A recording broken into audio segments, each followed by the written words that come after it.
Hello everybody, I'm Doug. I'm the branch manager. Welcome to a branch manager snapshot. Today I'm just east of Port Alberni, up approximately 1,000 feet here in elevation. I'm in an area that was harvested probably, I would say, it'd be probably at least 7 years ago, and since then it's been planted. It's been planted with a couple of species. One is Douglas fir, and the other one is white pine. I will show you that right now. I'm going to just put this camera down towards a fir beside me.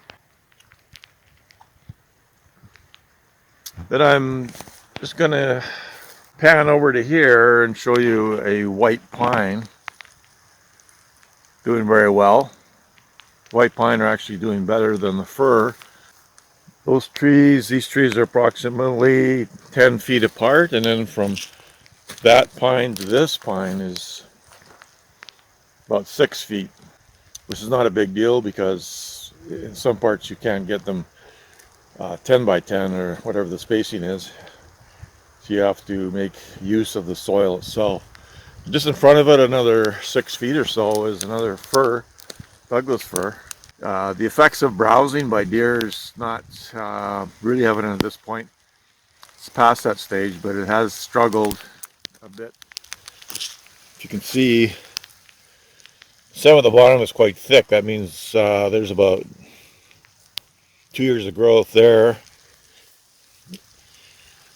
and the stem gets thick like that, and then from that point on it more or less started to make some headway. It took a while. The deer don't particularly enjoy the fur as they get older. Now, as far as another situation here, we also have natural seed-in, which is very important. So here we go.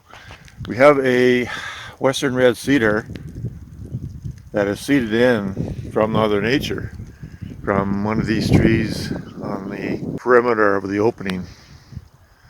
So that is a really good sign. We have cedar naturals from a gift from Mother Nature. We have the Douglas fir planted by people, of course. And we have the pine over here that is also planted by people. Now this area, the place is very slashy, so it makes for hard planting at times. This spot right here is a lot of mineral soil. This is what mineral soil looks like. It is very good soil it's good drainage, good for fir, pine. In through here, I walk through the opening, and it's well stocked, what we call stocked. So in fir and pine, similar, we need about approximately 450 trees per acre. I'll put it in acre terms, 450 trees, which is probably over 1,000 trees per hectare. So 10 by 10, 10 feet apart, laterally, longitudinally is what we strive for. So this is a sign of this site is doing well. Now these fir, this one here, for example, is doing well. Its growth this year, let's take a look here. Yeah, this year's growth is, I don't know, probably up around 8 inches there. And this pine here, the growth is even more. I'd say maybe 8 inches, 8 to 10 inches. You can see the flora, the grass. We have types of blackberries. We have types of broom, ground plants, and many more. Salal over there. This is all good for the soil.